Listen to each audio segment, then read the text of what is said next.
I sold my $2 million house while my husband was inside it, planning his escape with my best friend. But that's not even the most savage part of this story. Let me tell you what happens when a millionaire's wife discovers the ultimate betrayal and decides that revenge isn't just a dish served cold, it's served with legal documents and a one-way ticket out of the country. Before we dive into this chaos, drop a comment and tell me where you're watching from. Trust me, you're going to want to stick around for this one, because what I did next will either make you call me a hero or question my sanity. Either way, you won't be able to look away. My name is Sienna, and 3 months ago, I had everything. A beautiful home in Beverly Hills, a husband I'd loved for 7 years, a best friend I'd known since our university days at USC, and enough money in our joint account to retire twice over. I ran a successful luxury real estate firm, closed deals worth millions every quarter, and thought I'd built an unshakable life. I was wrong. It was a Tuesday evening, around 7 p.m. I remember because I'd just finished a video call with a client in Dubai, a potential $8 million property deal. I was riding high, feeling unstoppable. My husband, Marcus, had texted saying he'd be working late at his tech company. Nothing unusual. He was always working late. I decided to surprise him. I'd pick up his favorite barbecue from that spot in West Hollywood, and maybe we'd watch a movie together. Simple, sweet, the kind of thing married couples do. But when I went to grab his laptop to queue up Netflix, I saw it. His iMessage was open on the screen, synced from his phone, and the preview of the latest message made my blood run cold. Can't wait for Toronto, baby. Just 2 more months and we're free. Toronto, baby, free. The message was from Tessa, my best friend Tessa, the woman who'd been my maid of honor, the woman I'd cried with through her 3 failed relationships, the woman who came to my house every Sunday for brunch. My hands were shaking as I opened the full conversation. I shouldn't have. God, I wish I hadn't. But I did. Months of messages. Intimate messages. Messages about how they couldn't wait to finally be together properly. Messages about permanent residency applications for Canada. Messages about how I was too focused on work anyway and probably wouldn't even notice they were gone. They'd been planning this for 6 months. 6 months. While I was closing deals and building our future, they were plotting their exit.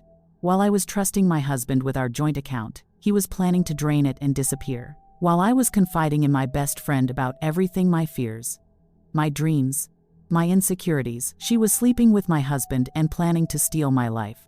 I sat on our leather couch, the one we'd picked out together in Italy, and I felt something inside me crack. Not break, crack, like ice forming over a lake, cold, sharp, dangerous. I could have screamed. I could have called them both right then, exposed everything, burned it all down in a fit of rage. But I didn't. Because here's what they didn't know about me. I didn't build a multi-million-dollar business by being impulsive. I built it by being strategic, patient, ruthless when necessary. And right then, staring at those messages, I decided they would learn exactly who they'd chosen to betray. I took screenshots of everything. Every message, every flight confirmation, every romantic photo they'd taken in hotels I'd probably paid for with our joint money. I sent them all to my personal email, then deleted the message thread from the recently opened apps. Then I did something that would set the tone for everything that followed. I smiled. I actually smiled. I went to the kitchen, poured myself a glass of wine, and started planning. They wanted to play games? Fine. But they were amateurs. And I was about to teach them what happens when you underestimate a woman who's built an empire from nothing. When Marcus came home that night at 10 p.m., I greeted him with a kiss. "How was work, baby?" I asked, my voice sweet as honey. "Stressful," he said, not meeting my eyes. "But good. How was your day?" "Amazing," I replied. "I think I'm going to close that Dubai deal. 8 million. Marcus, can you believe it?" He hugged me. Actually hugged me. And over his shoulder, I stared at the wall and thought about exactly how I was going to destroy him. The next morning, I called Tessa for our regular Thursday brunch date. "Babe," she squealed into the phone, "I've missed you. This week has been so crazy." "I know, right?" I laughed. "Meet me at our usual spot? I need to tell you about this insane client I'm dealing with." We met at the restaurant in Santa Monica. She looked beautiful. She'd lost weight, I noticed. Probably for him. For Canada. For their new life. "You look amazing," I told her. And I meant it. She looked happy, glowing, even. Because of my husband. We ordered our usual pancakes for her, eggs Benedict for me, and talked about everything. Work, family, the new season of our favorite show. She complained about being single. Actually sat across from me and complained about being single. The audacity. As we said goodbye, she hugged me tight. Love you, babe. You're my person, you know that. Love you too, I whispered back. Always. I walked to my car, slid into the driver's seat, and sat there for 5 full minutes. Then I pulled out my phone and called my brother, Garrett. He's a lawyer. One of the best in Los Angeles. Garrett, I said when he answered. I need you to start divorce proceedings. Quietly. And I need you to keep this between us. Sienna. What's going on? I stared at my reflection in the rearview mirror. My eyes looked different. Harder. I'm going to war, I said. And I need to make sure I win. If you thought burning their passports was the craziest thing I did, wait until you hear about the dinner party. But I'm getting ahead of myself. First, I had to become someone I never thought I'd be. A woman who could smile at betrayal and plot revenge over breakfast. And let me tell you, that transformation, it was easier than I expected. Welcome back to the story that has everyone asking, did I go too far? Drop a comment with your country or city. I want to know where my fellow revenge plotters are watching from. And trust me, by the end of this part, you're going to have some opinions. The first 48 hours after discovering the affair were the hardest. I had to act normal while my entire world was acid in my throat. I had to kiss Marcus goodnight while knowing exactly where his lips had been. I had to text Tessa memes and inside jokes while planning her downfall. But by day 3, something clicked. The pain crystallized into something pure and focused. Purpose. My brother Garrett came to my office on Friday. We sat in my glass-walled conference room overlooking the Los Angeles skyline, and I laid it all out. The messages, the flight bookings to Toronto for November 3rd, the affair timeline, everything. Jesus Christ, Sienna, he breathed, scrolling through the screenshots on my tablet. I'm so sorry. Don't be sorry, I said. My voice flat. Be efficient. I want the divorce papers drafted, but I don't want them filed yet. I want a forensic accountant to go through every transaction in our joint account. And I want to know exactly what assets I can legally claim. Garrett looked at me with something like concern. Are you sure you want to do this? Maybe you should talk to him first. Go to counseling, Garrett. I cut him off. He's been planning to empty our account and abandon me in 2 months. You think couples therapy is going to fix that? He nodded slowly. What's your timeline? November 3rd. The day they think they're flying to Canada. I smiled. That's the day they discover they're not going anywhere. Over the next week, I became a detective in my own home. I searched everywhere. Under mattresses, in closet boxes, behind books on shelves. And I found it all. 2 passports, his and hers, tucked in an envelope in his home office drawer. Printed flight confirmations. A lease agreement for an apartment in Toronto, already signed. Immigration documents. Work permit applications. Bank statements showing he'd been quietly moving money into a separate account I didn't know about. $2 million, gone. I stood in his office at 2 a.m., holding these documents, and I felt the rage return. Hot and consuming. In that moment, I didn't think. I just acted. I took every single travel document, passports, visas, tickets, immigration papers, and I carried them to the kitchen. I turned on the gas stove, and one by one, I burned them all. The flames were beautiful, orange and hungry, turning their plans into ash and smoke. I watched their passport photos curl and blacken, and I felt something savage and satisfying bloom in my chest. It was reckless. Illegal. Probably. But God, it felt good. The money was next. Garrett's forensic accountant traced the $2 million to a fixed deposit account in Marcus's name only. It's going to be difficult to recover, the accountant warned. I didn't ask if it was difficult, I replied. I asked if it was possible. It took 2 weeks and some creative legal maneuvering that I won't detail here. But we got it. Every dollar. Transferred into an account only I could access. When Marcus checked his balance and saw 0, I was sitting right next to him at breakfast. What the hell? He muttered, staring at his phone. Something wrong, baby? I asked innocently, spreading jam on my toast. Must be a bank error. I'll call them. I watched him panic dial the bank over his eggs. Watched him argue with customer service. Watched the color drain from his face as they confirmed the transfer was legitimate and authorized. He never suspected it was me. Why would he? Trusting, devoted Sienna, who loved him too much to question anything. October came. Their departure date loomed closer. They got sloppy more texts, longer work meetings, weekend trips they thought I didn't notice. Tessa even asked me for advice about moving abroad. Hypothetically. I mean, what if I got a job opportunity in Canada? She asked over coffee. Would you be mad if I left? I reached across the table and squeezed her hand. Babe, I'd miss you like crazy. But I'd want you to be happy. Always. Her eyes actually teared up. You're the best friend anyone could ask for. The audacity. The absolute audacity. 2 weeks before November 3rd, I set my final trap.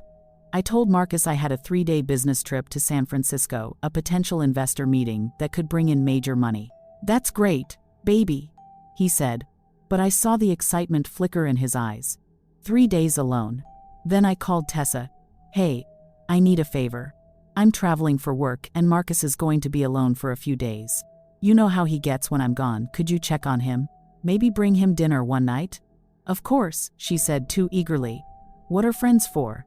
I packed my bags on a Thursday morning, kissed Marcus goodbye, hugged Tessa when she came by, to say safe travels. I drove to the airport, checked in, went through security, and then I turned around, came right back, and checked into a hotel 15 minutes from my house. I gave them 4 hours. 4 hours to feel safe. 4 hours to think I was gone. Then I drove home, parked 3 houses down, and walked up to my own front door, with my key in my hand, and murder in my heart. What I heard when I opened that door. Actually, you know what? I think we need a break here. Because what happens next is going to make you scream at your screen. I stood outside my own bedroom door and listened to my husband betray me with my best friend. And then I walked in and asked them to make room for me in the bed. Yeah, you read that right. But before I tell you what happened in that room, let me know you're still with me. Drop your location in the comments because this is where the story gets absolutely unhinged. And I need to know where my ride or dies are watching from. The sounds from my bedroom were exactly what you'd imagine. What I'd known in my head but never wanted to confirm with my ears. I stood in my hallway, my custom wallpapered hallway that I'd designed myself, and listened to 2 people I loved destroy me. I could have left. Should have left. Probably. I had all the evidence I needed. The divorce papers were ready. The money was secured.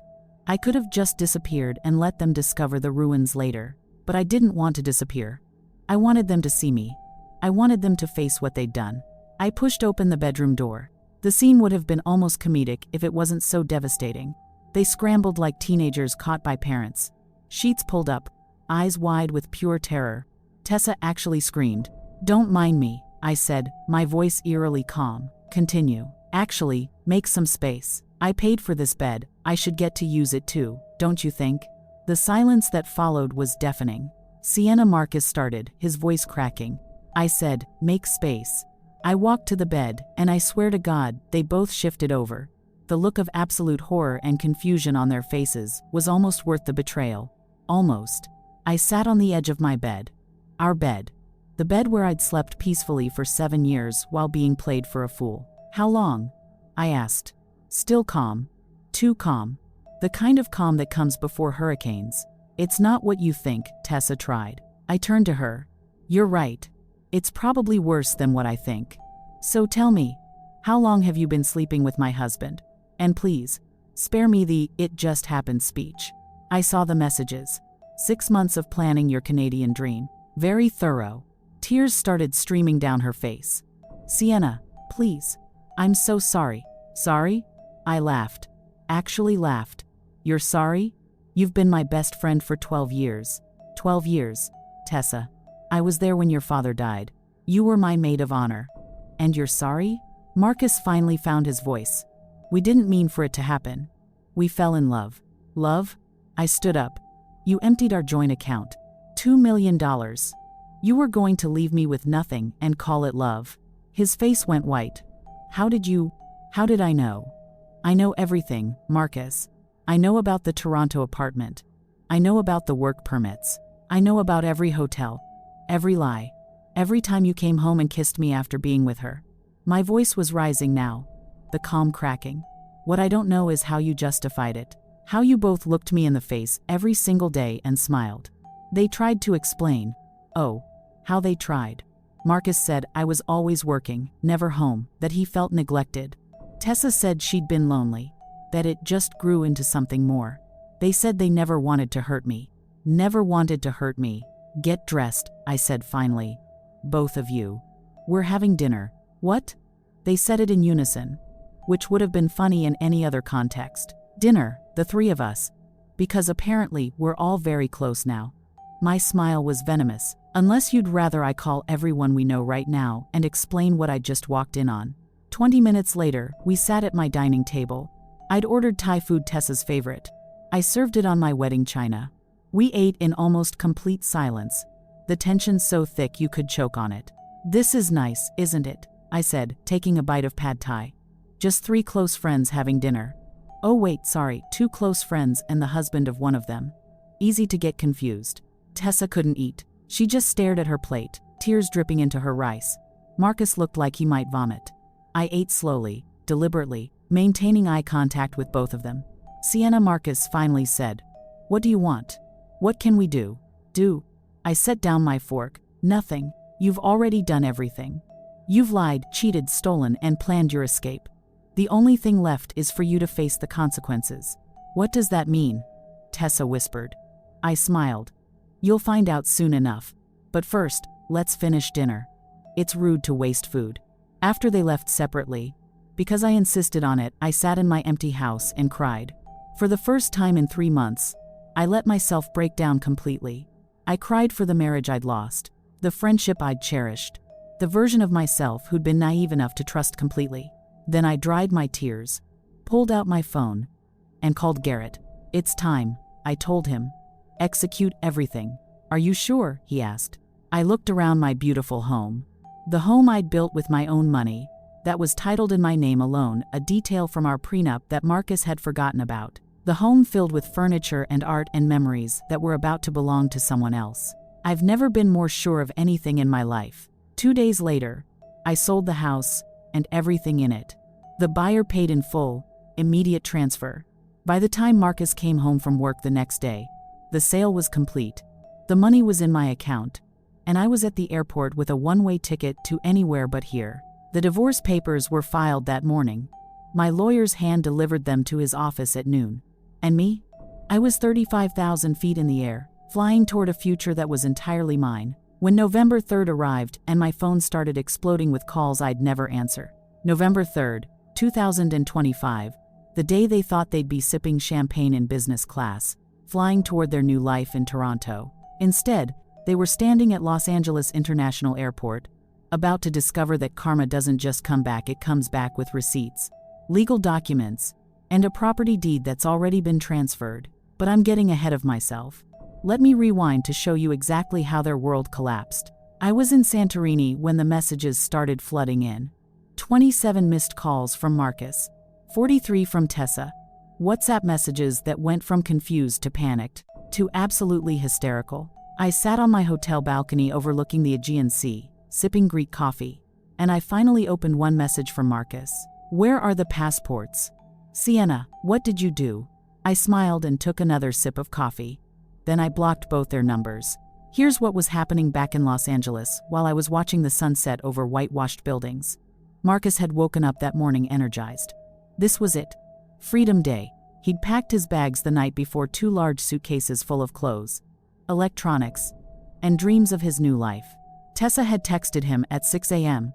Can't believe it's finally happening. Love you, baby. They'd planned to meet at the airport at 2 p.m. for their 5 p.m. flight.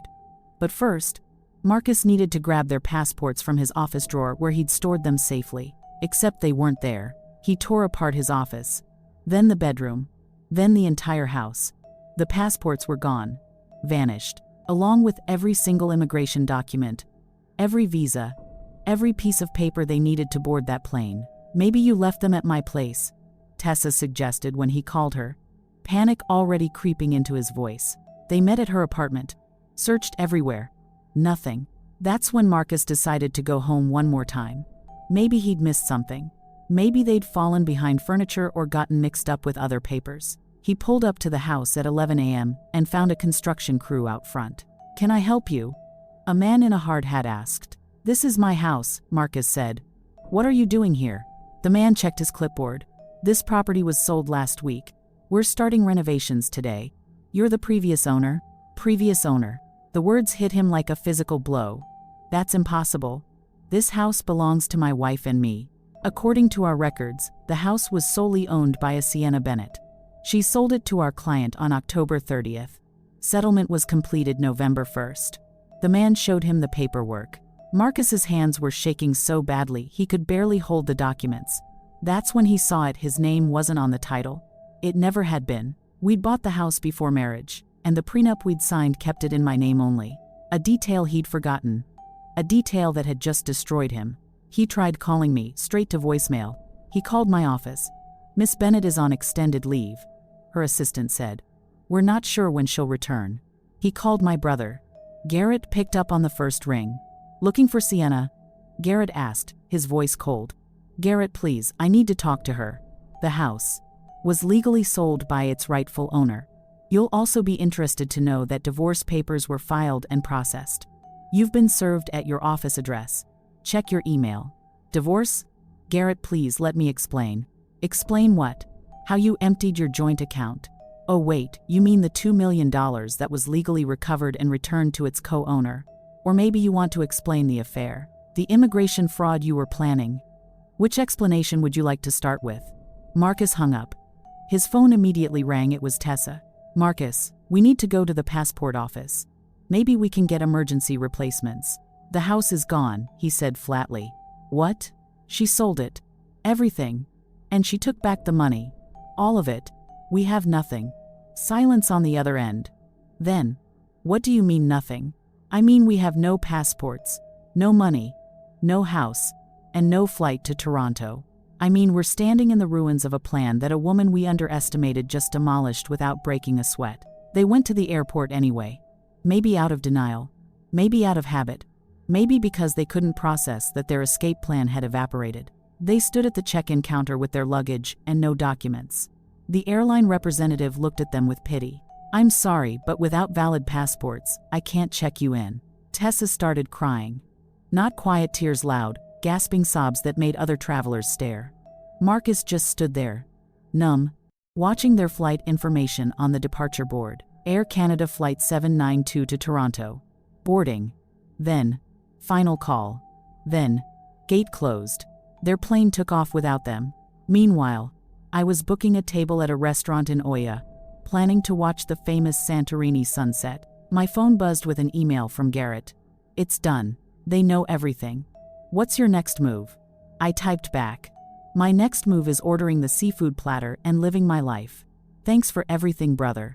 Back in Los Angeles, Tessa went home to her apartment, which she'd already given notice on because she was supposed to be moving to Canada. Marcus went to a hotel because he no longer had a home. They tried calling each other that night. Both calls went unanswered. When your shared dream dies, there's nothing left to say. The man Tessa thought she loved, he blamed her for everything. If you hadn't been so obvious, maybe she wouldn't have found out. The woman Marcus thought he'd escape with, she blamed him right back. "You said she'd never know. You said it was foolproof." Turns out, the only thing more fragile than stolen love is stolen love built on lies and someone else's money. And me? I was watching the sun set over the Mediterranean, finally breathing freely for the first time in 3 months. But the question remained, what happens next? 6 months later, I'm sitting in a cafe in Barcelona, and I still don't know if I'm a hero or a villain in my own story. But I think I'm finally okay with not knowing. Let me tell you how this all ends, or rather, how it begins again. Because revenge isn't really an ending, is it? It's just a bridge between the person you were and the person you're forced to become. After Santorini, I traveled. Madrid, Paris, Amsterdam, Vienna. I'd taken the money from the house sales, $7 million plus the recovered $2 million from our joint account, and I'd invested it wisely. Real estate in Portugal, stocks, cryptocurrency, a small boutique hotel in Bali that I co-own with 2 other women who, coincidentally, also have divorce stories that could burn down cities. My business back in Los Angeles. I handed it over to my most trusted associate. She sends me quarterly reports. The company is thriving. Turns out, I built something strong enough to survive without me. I haven't spoken to Marcus since the day I left. But through mutual acquaintances, people who don't know the full story, I've heard things. He moved in with his parents for 3 months. At 42 years old, back in his childhood bedroom, explaining to his mother why his wife left him. I heard his mother cried. I heard his father stopped speaking to him for weeks when he learned about the affair. He tried to rebuild. Got a new job at a smaller tech company. Rented a 1-bedroom apartment in Silver Lake. Lives alone. I heard he looks tired all the time now. Older. Like betrayal aged him in reverse. He got what he wanted, and it made him ancient. And Tessa. She disappeared from our social circle entirely. Deleted her Instagram. Changed her number. Last I heard, she'd moved to Portland to start over where no one knew her story. Where she wouldn't run into mutual friends at the grocery store and see them remember what she did. I heard they tried to reconnect once, about 2 months after everything fell apart. Met for coffee to see if what they'd had was real, or if it was just the thrill of sneaking around. They lasted 3 weeks before it imploded. Turns out, when you build a relationship on betrayal, the foundation is already cracked. Do I feel guilty? Sometimes. Late at night, when I'm alone in whatever city I'm visiting, I wonder if I went too far. Burning the passports was impulsive, possibly illegal. Selling the house while he still thought he lived there was brutal. Taking all the money was ruthless. But then I remember. He took everything first. He took my trust, my peace, my ability to believe in love. He took 7 years of my life and was willing to throw them away like garbage. So, no, most nights, I don't feel guilty at all. What I do feel is changed. I'm not the woman who walked into that bedroom 6 months ago. That woman believed in forever. She believed in best friends and marriage vows and the goodness of people she loved. This woman, the one typing on her laptop in a Barcelona cafe, is harder, smarter. She trusts slowly and loves with one eye open. She knows that people are capable of anything when they want something badly enough. Is that better or worse? I honestly don't know. Here's what I do know. I've learned to enjoy my own company. I've learned that you can survive your worst nightmare and come out the other side. I've learned that sometimes the trash takes itself out, you just have to be willing to change the locks. My therapist, yes, I have a therapist now. A lovely woman in London I see via video call, says I'm still processing rage. She says the revenge was understandable, but that healing requires eventually letting go. I told her I'd get there. Eventually. Last week, I got an email. From Marcus. I don't know how he got my new address, I'd changed everything. The subject line was, I'm sorry. I stared at it for 20 minutes. My hand hovered over the delete button. Then I opened it. It was long. Pages long. Full of apologies and explanations and regrets. He said he'd been in therapy too. Said he'd realized he'd destroyed the best thing in his life for something that was never real. Said he'd give anything to go back and make different choices.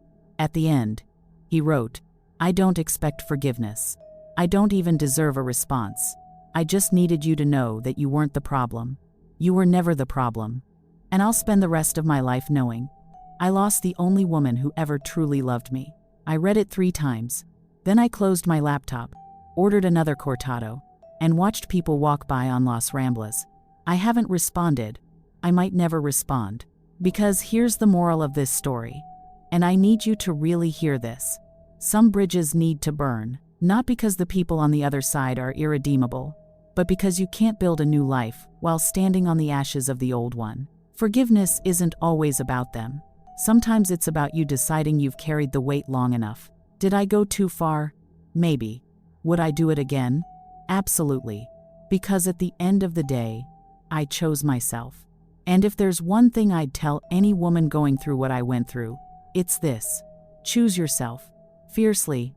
Unapologetically. Especially when it makes you look like the villain. So here I am. Single. Free.